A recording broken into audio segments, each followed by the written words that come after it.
ẹ̀yin tèmi báwo ni o ṣẹ́ wá lẹ́lẹ́lẹ́lẹ́lẹ́lẹ́lẹ́ ṣẹ́ wá yes èmi ò lè ṣe kí n má wo Bisi Ologe Show èmi ò lè ṣe kí n má wo Bisi Ologe Show ó ti gbádùn jù o Bisi Ologe Show ẹ máa wò ó ẹ má gbé kúrò ńbẹ̀ o àríyá pọ̀ ńbẹ̀ ó ń ṣàn àríyá ń ṣàn Bisi Ologe Show iyọ̀ ni.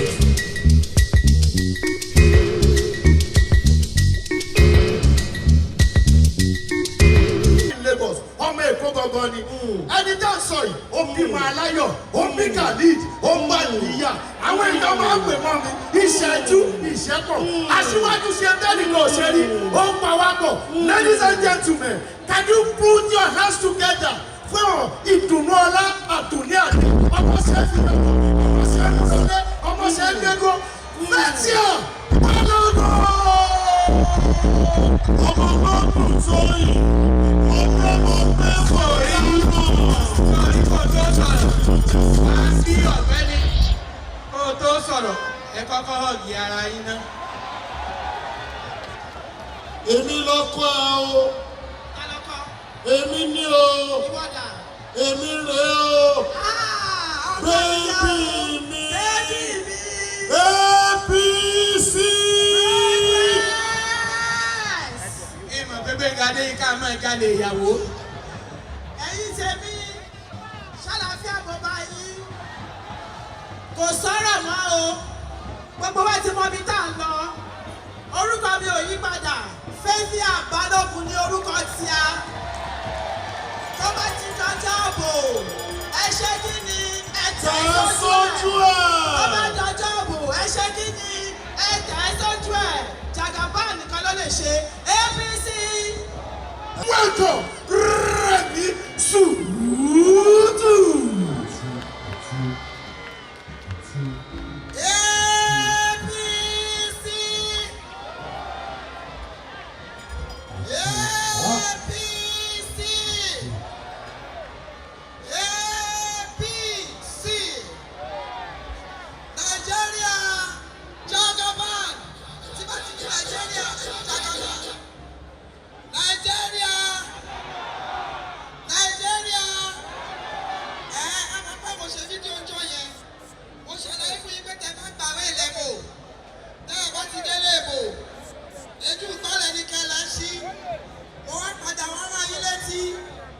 Sátidé ni o, Yakudi, bọ̀dá kọ̀ńdọ́tọ̀, mẹkáníìkì, ìtọ́lọ́ta, yóò Sátidé ni o, ẹ máa lẹ̀bọ̀ sójú òbò APC lójú gbálẹ̀, á lè máa wọlé, tá a bá ti wọlé fìlà lókè, fìlà lókè, fìlà lókè, fìlà lókè, ẹ ṣé, God bless you all.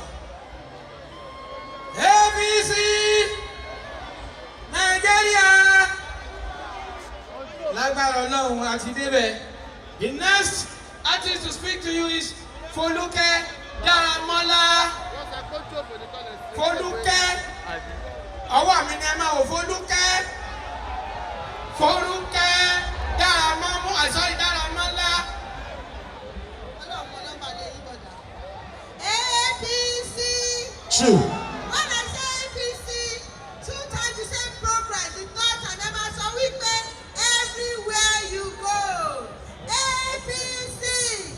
Progress. Progress. Everywhere you go. Let us we all know the direction. Ibi tó yẹ ká lọ. Ẹni tó jẹ́ wípé àwọn tó jẹ́ wípé Nigeria in the next 4 years wọ́n ti máa padà á bí báyìí. Ó máa di Dubai ni. Ó máa di Paris ni. Ní agbára Ọlọ́run. Tí a ní waste ìbò wa. Ẹ jẹ́ ká mọ̀ wípé bàbá wa aṣíwájú Bọ́lá Ahmed Tinubu di Jagaba òun ló yẹ ká ní ìfàtí gbogbo APC candidate pátápátá ẹ má jẹ́ àṣọ̀bọ̀ wá ni o. Ẹ jí gbogbo ọkàn tó sùn lọ.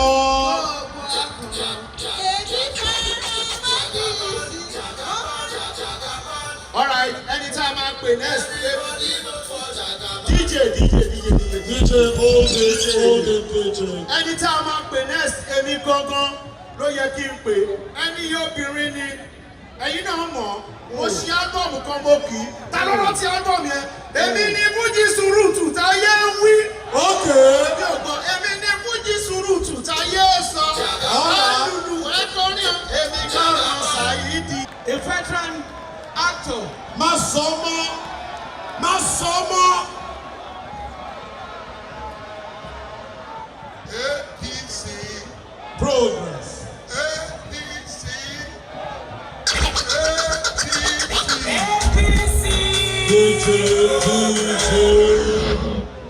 Those are the children of Mr. Babajide Olushola Sanwo-Olu, who are dancing around the stadium.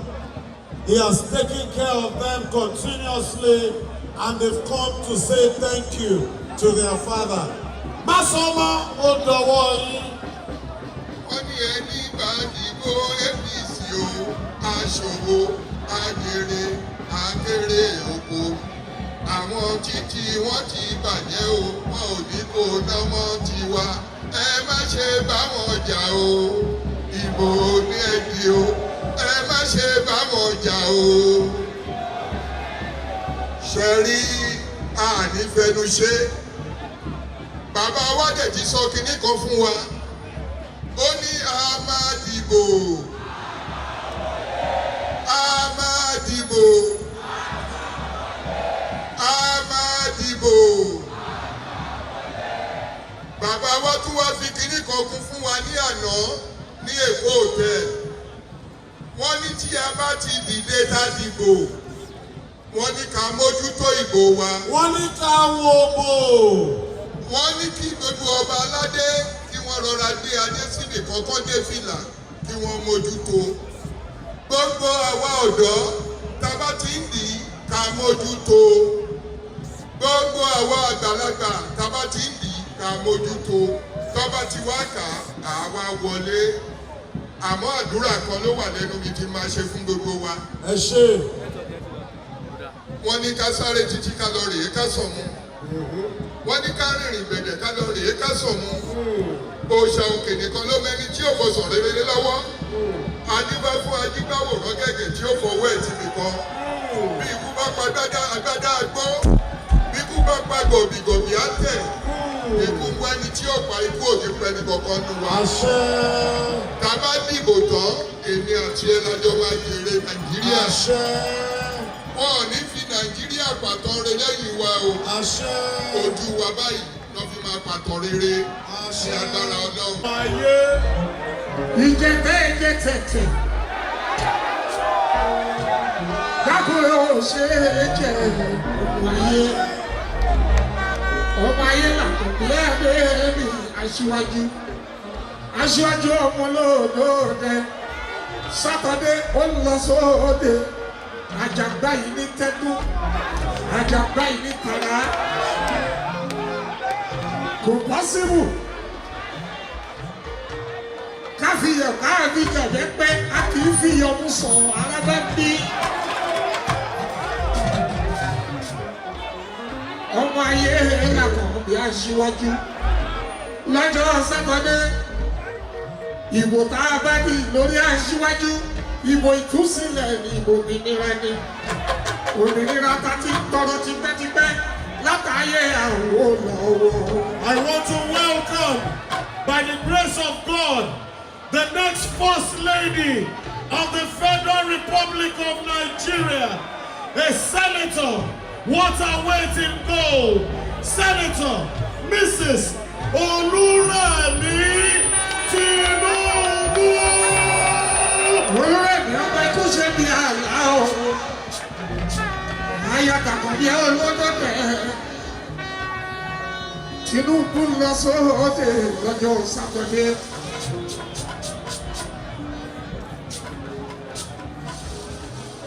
Gẹ́gẹ́ bí ìṣe wí. Títí dèbí tábàlẹ́ni tó ń bínú tètè fọwọ́nú ìwé orí ìjìlájà.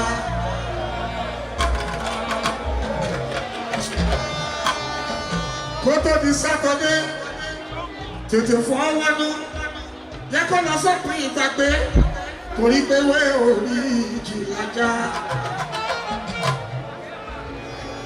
ìbò ìtúsílẹ̀ fún gbogbo Nàìjíríà tó jó lóríire.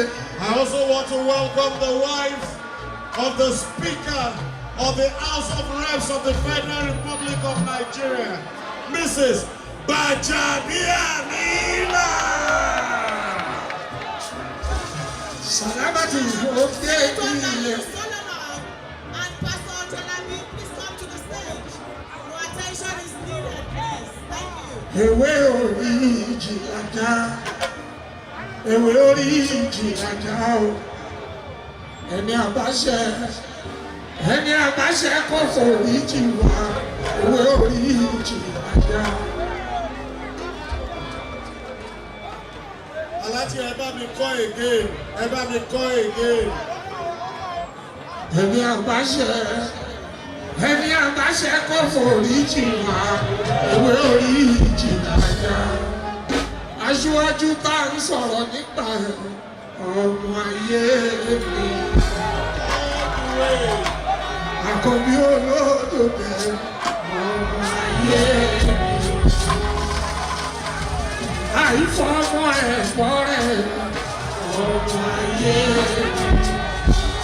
Àkọ́bí tá ń sọ nípa ọmọ ayé mi.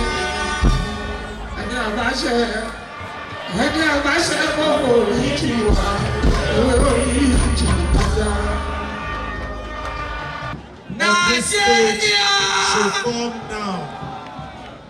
Are you tired? I'm in Lagos. The Jagaban, Nigeria. Please, if I said it, I want somebody from Adamawa to hear it. Let Adamawa people to hear it, Gongo. Let Adamawa people hear it now.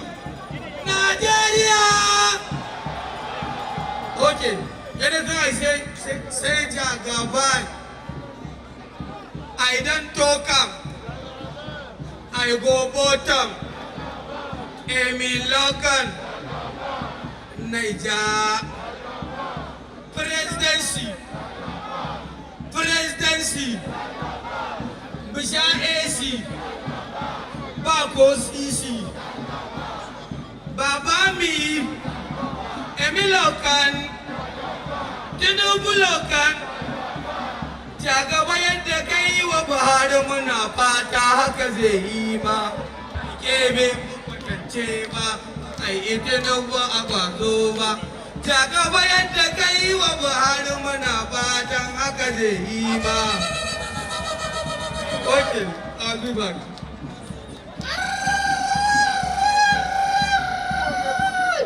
A round of applause for him, please. Báyìí kí n tó pe ẹni tí ó kàn ẹjọ́ torí Ọlọ́run mélòó nínú yín ni ìyàwó rẹ̀ ń ta kùkúmbà àbí kẹfẹ́ndé ń ta kùkúmbà. Whoever is flying the drone wàláì bí ìyàwó orí bá ti kọ̀ yín lẹ̀ kò lè padà wá bẹ̀bẹ̀ o.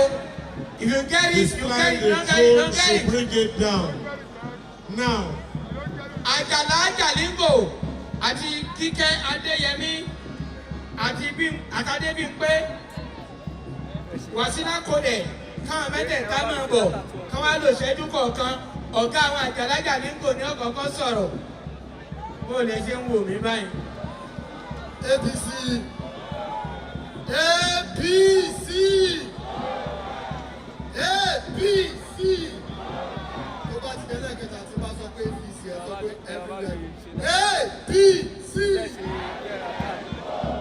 gbogbo wa la máa lówó ẹni tó fẹ́ lówó kó náwó sókè. Èmi rèé o. Thanks for watching this video. Please don't forget to click on subscribe button. Kindly comment and share. We drop new videos daily. Thank you. God bless you.